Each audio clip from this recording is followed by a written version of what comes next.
할렐루야. 복된 주일에, 특별히 신년주일에 예배하는 모든 분들을 주님의 이름으로 환영하고 축복합니다. 우리 예배하는 우리 성도들과 한번 이렇게 인사하면 좋겠습니다. 주 안에 큰 복이 있습니다. 주 안에 큰 복이 있습니다. 주님 안에 넘치는 하나님의 은혜와 복이 있는 줄로 믿습니다. 신문을 보다가 암 투병 중인 이어룡 교수의 글을 읽게 되었습니다. 죽음이 목전에 와 있는 이제 그런 상황에도 불구하고 나는 여전히 글을 쓰고 있노라 라고 하는 근황과 함께 짤막한 단상들이 이제 소개되고 있습니다. 그 중에 눈물 한 방울이라고 하는 이제 글을 보게 되었습니다. 내용은 아주 간단하죠. 이제 이어룡 교수가 있는 그 집에 햇볕이 내리쬐는 가을날 어떤 참새가 날아들게 되었습니다. 이 참새를 보니까 이 이어룡 교수가 어릴 적 생각이 났던 모양입니다. 개구장이들과 새꼬챙이로 꿰어 구워 먹던 그 참새가 생각났었노라 이야기를 하는 것이죠. 근데 시간이 이렇게 지나서 노인이 되고 보니까 자기의 뜰 안으로 날라온 이 작은 생명, 이 참새를 보니까 이 날아다니는 수목화와도 같은 이 어여쁜 새를 뜨거운 불에 내가 구워 먹었구나 라고 하는 생각이 들었던 것 같습니다. 그러면서 종종 걸음치는 그 참새를 보면서 연필로 참새를 그리기도 하고 글을 쓰게 되었습니다. 그러면서 이렇게 글을 매조지하는 것이죠. 시든 잔디밭 날아든 참새를 보고 눈물 한 방울, 노인이 되어서 작은 생명을 향한 그 어떤 감회가 새로워지는 가운데 흘리는 눈물 한 방울에 대한 이야기를 전해주고 있습니다. 이어서 이런 이야기를 합니다. 코로나 바이러스로 온 인류가 절망과 공포에 여전히 휩싸여 있지 않습니까? 지금 우리에게 가장 필요한 화두는 눈물 한 방울이라고 심지어 표현하고 있다는 거예요. 왜 그럴까요? 대한민국만 보더라도 우리가 역사적으로 볼 때 피 흘리는 그런 자유에 대한 혁명도 경험했고, 잘 살아보자라고 하는 땀 흘리는 그런 어떤 경제도 부흥해 봤다는 것입니다. 그러나 딱 하나 경험해보지 못한 것이 있다면 그것이 바로 타인을 향한 눈물, 그 박의 정신의 삶이라고 이야기하는 거예요. 나를 위해서 흘리는 눈물이 아니라, 나의 가족과 자녀를 위해서 피땀 흘린 그런 눈물이 아니라 타인을 위해서 흘리는 눈물, 인간의 따스한 체온이 담긴 그 눈물이 그 어느 때보다도 필요한 시대라고 진단하고 있는 것이죠. 인류가 피의 논리, 땀의 논리를 가지고는 더 이상 생존할 수 없노라 우리에게 경고하고 있습니다. 저는 그 분의 글과 기사를 보면서 이런 생각을 하게 됐습니다. 우리가 구주로 믿는 예수 그리스도, 우리의 주님, 그 주님의 십자가의 사건을 함께 연상하며 묵상해 보았는데요. 우리 주님은 우리에게 무엇을 주었는가 한번 생각해 본다면 피 한 방울을 남김없이, 아낌없이 우리 모두를 위해서 내어주셨구나 라고 하는 것을 생각해 보게 됩니다. 우리가 예수의 남김없이 흘려주신 그 피 한 방울을 받은 자로서 우리가 인정하고 우리가 감사하고 그 주님의 은혜와 하나님의 사랑을 충만히 경험한다면 우리가 타인을 위해서 눈물 한 방울을 흘릴 수 있는 그런 박애의 정신을 실천하며 살아갈 수 있으리라 생각해 봅니다. 이 사랑하는 성도 여러분, 피 한 방울을 남김없이 흘려주셨던 그 십자가의 사건을 오늘 읽은 말씀은 이 성찬이라고 하는 관점을 통해서 우리에게 설명해 주고 있습니다. 우리가 알고 있는 오병이어의 사건은 다양하게 해석할 수 있지만 앞서 말씀드린 것처럼 이 성찬의 의미, 이 십자가의 사건을 더 나아가 성찬의 의미로 말씀할 수 있는 것입니다. 그래서 오늘 예배 가운데 이루어지는 성찬이 있지 않습니까? 동시에 성찬을 참여하는 성도로서 이 성찬에 담겨져 있는 세 가지 의미를 생각해 보려고 합니다. 이 성찬을 참여할 때마다 어떻게 보면 단계별로 경험되어지는 세 가지의 짤막한 이야기라고 할 수 있는데요. 이 첫 번째는 이런 거죠. 주의 살과 피를 먹고 마시는 성찬은 주님을 향한 믿음을 키워가는 것입니다. 여러분 한번 따라해 보시겠습니까? 먹는 것이 곧 믿는 것입니다. 먹는 것이 곧 믿는 것입니다. 이 부분이 좀 이해가 되지 않을 수 있는데요. 예수님께서 오병이어 이후에 요한복음 6장에서 이 부분을 설명할 때 이 자신을 하늘에서 내려오는 영적인 만나, 생명의 떡이라고 소개하고 있어요. 그래서 그 생명의 떡을 마치 만나를 먹고 마시는 것처럼 그 살과 피를 먹고 마셔야 한다 말씀하고 있습니다. 우리 요한복음 6장 53절인데요. 함께 읽겠습니다. 예수께서 이르시되 내가 진실로 진실로 너희에게 이르노니 인자의 살을 먹지 아니하고 인자의 피를 마시지 아니하면 너희 속에 생명이 없느니라. 아멘. 여러분 이 말씀을 보시면요. 인자의 살을 먹고 인자의 피를 마실 때 우리 안에 무엇이 생긴다고 말씀합니까? 생명이 있다. 영생이 있다. 주의 살과 피에 참여할 때 우리 안에 영생, 생명을 누릴 수 있음을 이야기하고 있어요. 그러면 우리가 이 말씀을 들으면 어떻게 주의 살과 피를 먹고 마시는가? 이것은 문자적인 의미라기보단 영적인 의미로 해석해 본다면 이 말은 곧 믿는다와 연관이 되어 있다는 것입니다. 우리가 그것을 어떻게 알 수 있느냐?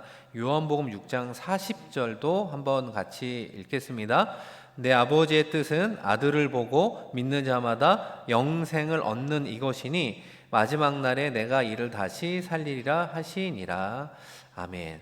이 아버지의 뜻은 아들을 보고 믿는 자마다 무엇을 얻는다고요? 영생을 얻는다. 믿을 때 영생을 준다. 이렇게 이야기를 하는 거예요.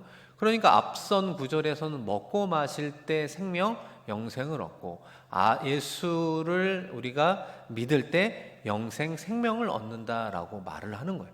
그러니까 오병이어 사건을 해석하면서 예수님께서는 우리에게 두 가지를 설명해 주고 있는 겁니다. 예수의 살과 피를 먹고 마실 때 그저 그 예수가 우리의 진정한 구원자임을 믿게 된다. 믿음으로 고백할 수 있노라고 설명하고 있는 것입니다. 이 부분이 이스라엘 백성들에게는 좀 와닿는 이야기일 수 있습니다. 왜 그러냐면 이스라엘 백성들이 이제 그 조상들이죠. 40년 동안 광야에서 유리방황할 때 먹을 것이 없었잖아요. 그들의 주된 양식이 만나이지 않았습니까? 그런데 이 만나가 하늘에서 이슬처럼 내렸잖아요. 그래서 처음에 이것을 본 사람들이 이 만나라는 의미가 이것이 무엇이냐라고 할 정도로 평소에는 찾아볼 수 없는 양식입니다. 정말 하늘의 양식이죠. 매일매일 그것을 가정당 한 오멜이라고 하는 기준에 맞춰서 거두어서 먹을 수 있게 한 거예요. 그리고 그 다음 날까지 혹시라도 만나가 없을 것 같아서 남겨두면 벌레가 생겨서 먹지 못하는 일이 생기고 안식일 전날에는 2배에 해당되는 2오멜을 거두어 그 다음 날까지 음식을 놔둬서 썩지 않는 그런 신비한 경험을 했단 말이죠. 그러니까 이스라엘 백성들이 특별히 무엇을 경험했겠습니까? 40년의 그들의 인생 가운데 날마다 주시는 만나, 안식일 전날에는 2배의 분량의 만나를 주시는 것을 경험하면서 먹고 살았다는 거예요. 실제로 육체의 배고픔을 해결했다는 것입니다. 그러면서 그것으로만 그치지 않고 그들이 먹으면서 무엇을 믿게 된 거예요? 하나님을 믿게 된 거죠. 정말 하나님이 우리의 구원자고 우리의 창조주이시구나. 하나님께서 우리들의 인생을 선하게 이끌어 가시는구나. 우리의 일용할 양식, 의식주를 해결해 주시는 분이구나 라고 하는 것을 믿을 수밖에 없었던 것입니다. 그러니까 조상들은 만나를 먹으면서 하나님의 존재를 믿는 신앙생활을 하게 되었던 것입니다. 그런 맥락에서 예수님이요, 내가 바로 하늘에서 내리는 영적 만나라고 이야기하는 것입니다. 예수라는 떡을 매일매일 하늘로부터 내려오는데 그것을 우리가 먹고 마셔야 된다라고 하는 것이죠. 그래서 그것을 종합하고 요약하여 요한복음 6장 55절에 보면 내 살은 참된 양식이요 내 피는 참된 음료로다 말씀하고 있는 것입니다. 우리의 몫이 무엇입니까? 그 영적 만나를 새롭게 거두어 먹는 것이죠. 먹고 마실 때 우리 안에 믿음이 생기고 그 믿음은 우리 안에 있는 영생, 생명을 키워가게 되는 것입니다. 그럴 때 충만한 은혜를 누리게 되는 것이죠. 바라기는 오늘 성찬에 참여할 때 주의 살과 피를 먹고 마시는 성찬의 의식 가운데 참여할 때 주님을 향한 사랑과 주님을 향한 믿음이 더욱더 깊어지고 커지는 우리가 되기를 축복합니다. 두 번째로 성찬에 참여할 때 그 다음 단계로 나아가게 되는 것은 주님을 믿는 존재로만 그치는 것이 아니라 주님을 더 사랑하고 주님을 더 알아가고 주님을 더 체험하게 된다는 것입니다. 이 사실 오병이어 사건 이후에 이스라엘 백성들은 아주 바빠지기 시작을 했습니다. 우리가 예수만 쫓으면 이제 먹는 문제는 다 해결할 수 있어 라고 하는 생각을 가지고 도대체 예수님이 어디 있는지 그분을 쫓아다니는 많은 사람들이 생겨나기 시작을 했습니다. 그래서 예수님께서 이 점을 아시고 그들에게 이렇게 말씀을 하시죠. 요한복음 6장 26절, 예수께서 대답하여 이르시되 내가 진실로 진실로 너희에게 이르노니 너희가 나를 찾는 것은 표적을 본 까닭이 아니요 떡을 먹고 배부른 까닭이로다. 예수님을 찾는 사람들의 요약은 무엇입니까? 세상적인 관심, 특별히 먹고 마시는 이런 어떤 문제를 해결해 줄 수 있는 것 때문에 예수님을 찾는 모습을 보게 되는 것입니다. 예수님께서 이 부분을 어떻게 우리에게 구분하여 설명합니까? 예수님께서는 먹는 문제를 넘어 영적인 문제에 관심을 두어라 우리에게 이야기를 하고 있습니다. 예수님이 그 당시 이스라엘 백성들이 어떤 삶을 살았는지 모르는 분이 아니었어요. 그 당시 이스라엘 백성들, 민초들은 로마의 식민 시대를 살지 않았습니까? 하루하루 정말 먹고 사는 것이 힘들고 정말 그렇지 못하면 굶어 죽을 수 있는 그 삶의 자리 가운데 당연히 그들은 먹고 사는 문제에 관심을 가질 수밖에 없었습니다. 그러다 보면 자연히 영적인 부분, 하나님에 대한, 주님에 대한 부분에 있어서는 멀어질 수밖에 없지 않았겠습니까? 그런 그 분들에게 영적인 것을 강조함으로 다시 한번 우리의 창조주 되신 하나님, 우리의 구원자 되신 주님에게 집중하기를 소망하고 있었던 것입니다. 사랑하는 성도 여러분, 2020년 새해가 밝았습니다. 새로운 희망과 기대도 있지만 여전히 위드 코로나 가운데 경제적인 부분에 있어서 여전히 불투명한 그런 한 해가 시작된 부분도 있지 않겠습니까? 그런 의미에 여전히 먹고 사는 문제는 지금도 쉽지 않은 또 다른 화두인 것 같습니다. 요즘에 한국 청년들 사이에 이런 신조어가 있다고 합니다. 지옥고에 갇혀 있습니다 라고 하는 표현인데요. 여러분, 지옥고라고 들어보셨습니까? 또 다른 어떤 고등학교 이름이 아니라 지하방, 옥탑방, 고시원을 줄인 게 지옥고라고 이야기를 하는 거예요. 이 대한민국의 전체 가구 중에 주거 빈곤율은 예전보다 많이 줄었다고 합니다. 쉽게 말해 인구에 비해 많은 주택이 보급되었다라고 하는 것이죠. 그런 의미에도 서울에 사는 청년들은 집을 구하지 못하는 주거난에 허덕이고 있다는 것입니다. 여러분, 왜 그럴까요? 대한민국뿐만 아니라 인류는 부익부 빈익빈으로 가기 때문에 그렇습니다. 집 한 채가 있는 사람은 두 채, 세 채, 네 채 이렇게 더 가지려고 하고 없는 사람은 더 없는 경제적인 이런 악순환의 구조 속에 또 다른 사각지대가 존재하고 있다는 것입니다. 그나마 현 상황에서 괜찮은 분들은 먹고 사는 문제를 넘어 더 잘 먹고 더 잘 사는 문제에 몰두하게 되어 있는 거예요. 그러니까 이스라엘 백성들 그 당시에 로마의 식민 시대로 살아가던 때이던 지금 2021년을 살아가던 우리 모두의 공통점은 죄악된 본성을 따라 우리는 육적인 거에는 보다 더 관심을 갖지만 상대적으로 영적인 거에는 관심을 두지 않으려고 한다는 것입니다. 그렇기 때문에 예수님이 그 당시 백성들에게 그리고 우리들에게 무엇을 이야기하고 있습니까? 세상적인 관심사에 우리의 마음을 빼앗기지 않도록, 세상적인 관심사로 우리의 마음을 채우지 않아야 된다라고 강조하고 있습니다. 그 부분을 심지어 어떻게 우리에게 경고하고 있습니까? 우리 요한복음 6장 63절인데요. 한번 같이 읽어보겠습니다. 살리는 것은 영이니 육은 무익하니라. 내가 너에게 이른 말은 영이요 생명이라. 아멘. 여러분, 우리를 살리는 것은 전체적으로 보았을 때 영이다, 이렇게 이야기를 하고 있습니다. 육이 무익하다라고 하는 건 우리의 육체와 물질 이 모든 것을 부정한다라기보다는 육적인 거에만 관심을 쏟을 때 우리는 생명이 아니라 사망으로 갈 수밖에 없는 것입니다.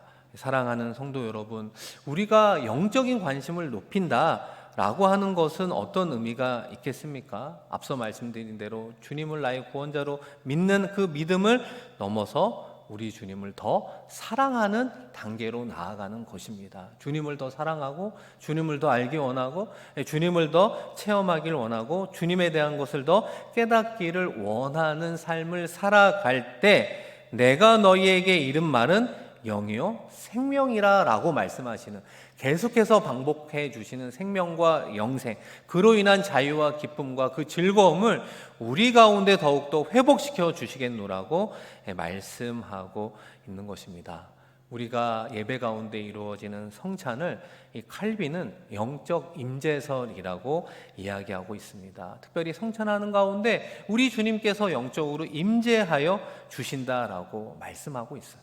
그 성찬에 참여할 때 주님을 우리의 구원자로 믿으며 고백할 뿐만 아니라 그 주님을 더 사랑하고 주님을 더 체험할 수 있는 영적 은혜의 시간이라고 하는 것입니다. 그 은혜를 체험할 때, 사랑하게 될 때, 알고 깨닫게 되었을 때 세상에 알 수 없는 기쁨과 즐거움을 주님께서 우리에게 허락해 주실 줄로 믿습니다. 마지막으로 예수의 살과 피를 먹고 마시는 이 성찬의 마지막이요 마침표는 교회의 공동체성을 위한 것입니다. 오늘도 예배 드릴 때 우리가 사도신경으로 우리의 신앙을 고백하죠. 나는 성령을 믿으며 거룩한 공교회와 성도의 교제와, 이렇게 고백하죠. 이 성령을 우리가 고백하면서 이 성령이 우리에게 주시는 역할이 무엇입니까? 거룩한 공교회와 성도의 교제를 이루어 간다라고 이야기하는 거예요. 여기서 말하는 거룩한 공교회는 예수 그리스도를 머리로 한 이 세상의 모든 교회, 주님을 머리로 한 교회는 하나의 교회라고 지향하는 부분을 이야기하는 거예요. 그러니까 그 하나의 교회의 성도와 지체로 살아가는 우리들은 교제하며 살아갈 수 있는 것입니다. 그런 부분들이 어떻게 확실히 이루어지게 됩니까? 성찬을 통해서 이루어지게 된다는 것입니다. 예수님의 성찬을 통해서 그것을 우리에게 말씀하고 있는데요. 우리 마지막으로 고린도전서 11장 24, 25절을 함께 읽겠습니다. 축사하시고 떼어 이르시되 이것은 너희를 위하는 내 몸이니 이것을 행하여 나를 기념하라 하시고 식후에 또한 그와 같이 잔을 가지시고 이르시되 이 잔은 내 피로 세운 새 언약이니 이것을 행하여 마실 때마다 나를 기념하라 하셨으니. 아멘. 이 말씀을 통해서 우리가 성찬을 통해 예수의 살과 피를 먹고 마시는 그런 의미를 재현하고 있는 것입니다. 읽은 말씀은 어떤 내용을 담고 있습니까? 예수님의 최후 만찬이에요. 십자가를 지시기 전에 사랑하는 제자들을 함께 초청해서 식사하며 마지막 공동체로서 교제를 했던 것입니다. 그런데 여러분, 예수님께서 이 마지막 최후의 만찬 가운데 12명의 제자를 다 초청했다라고 하는 것은 상당한 의미가 있지 않겠습니까? 예수님께서 분명히 여러 번 경고했잖아요. 베드로야, 너는 닭이 울기 전에 3번 나를 부인할 거야 라고 하는, 나를 곧 부인할, 어떻게 보면 그런 베드로도 초청하시고, 가룟 유다는 나를 배신할 뿐만 아니라 종교 지도자에게 나를 팔아 결국에는 십자가에 나를 처형시키는 그 장본인이 될 가룟 유다까지 그 제자 가운데 있지 않았습니까? 그런데 예수님께서 그 마지막 식사의 교제, 식탁 교제 가운데 베드로를 포함하여 가룟 유다까지 함께 식사하는 그 자리에 초청해 주셨던 것입니다. 예수님께서 우리에게 마지막 무엇을 보여주셨습니까? 사랑의 본을 보여주신 거죠. 가룟 유다를 사랑하되 끝까지 사랑하여 함께 먹고 마시는 그 자리까지 초청해 주셨음을 보게 된다는 것입니다. 사랑하는 성도 여러분, 우리가 성찬을 통해 무엇을 깨달아야 됩니까?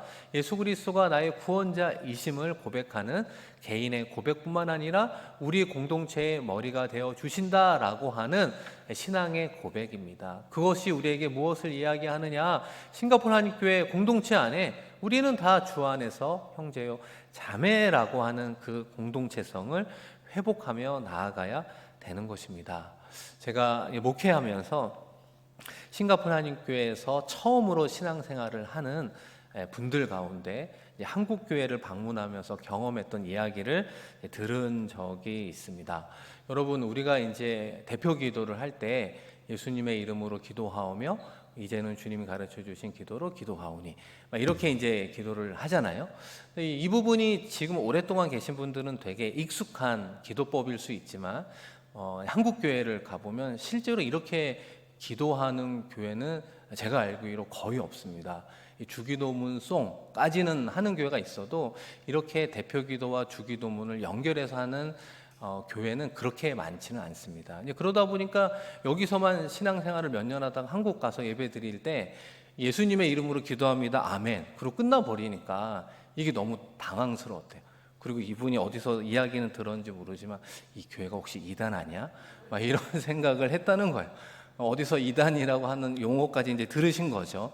뭔가 다르니까 이게 뭔가 어색하니까 이제 그렇게 생각을 했는데 나중에 이제 다른 교회도 막 경험해 보니까 이게 그런 건 아니었구나라고 하는 거예요. 그래서 제가 그 이야기를 듣고 반대를 생각해 보게 됐습니다.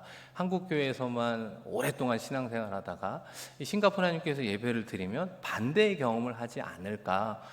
기도가 좀 낯서네? 뭔가 익숙치 않네? 라고 하는 느낌이 들 수 있다라고 하는 거예요. 특별히 외국에 있는 한인교회 많은 다양한 분들이 오지 않겠습니까? 교회마다 신앙의 전통이 다를 수 있고 예배의 형식, 순서 다 낯설어 보일 수도 있다는 것입니다. 그건 다를 뿐이지 틀린 것은 아니다라고 하는 거예요. 예배와 신앙과 그죠? 순서와 형식은 시대에 따라 바뀔 수 있어요. 심지어 오늘 하는 성찬은 뭐까지 바뀌었습니까? 성찬의 폼까지 바뀌게 됐잖아요. 떡과 잔이 일체형으로 나온 성찬 키트를 우리가 사용할 줄 우리가 예상이나 했겠습니까? 이제 이런 시대 속에 살아가고 있다는 것입니다. 그런 면에서 우리는 어디에 집중을 해야 되느냐?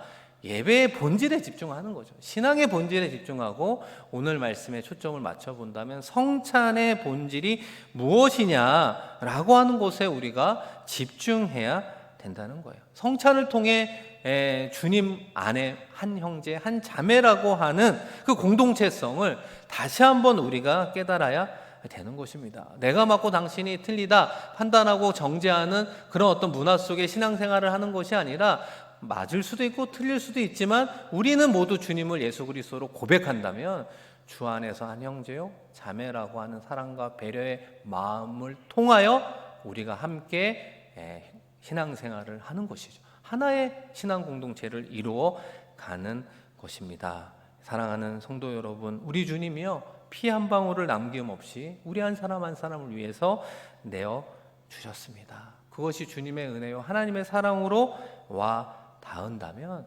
최소한 싱가포르 한인교회에서 만나는 우리 형제 자매를 위해 눈물 한 방울을 흘리며 중보하며 때로는 아파하며 기뻐하는 삶을 살아갈 수 있으리라 믿습니다. 오늘 이루어지는 성찬을 통해 예수님을 더욱더 사랑하고 우리의 구원자로 고백할 뿐만 아니라 주 안에서 한 형제 한 자매임을 다시 한번 결심하고 결단하겠습니다. 나아가는 우리 모두가 되기를 주님의 이름으로 축원드립니다. 함께 기도하겠습니다. 하나님 아버지 신년주일을 허락하시고 특별히 오늘 성찬을 허락해 주시니 고맙고 감사합니다. 성찬을 통해 예수는 그리스도임을 믿음으로 고백하게 하시고 주님을 향한 믿음이 커져가게 하여 주시옵소서. 더 나아가 우리 주님을 사랑하고 주님을 알기 원하고 주님을 더욱더 체험하기를 원합니다. 고백하는 우리가 되게 하여 주옵소서. 특별히 주님 안에서 한 형제 한 자매임을 고백하는 싱가포르 한인교회 공동체를 세워가는데 쓰임받는 우리 모두가 되게 하여 주옵소서. 감사드리며 예수 그리스도의 이름으로 축복하며 기도드립니다. 아멘.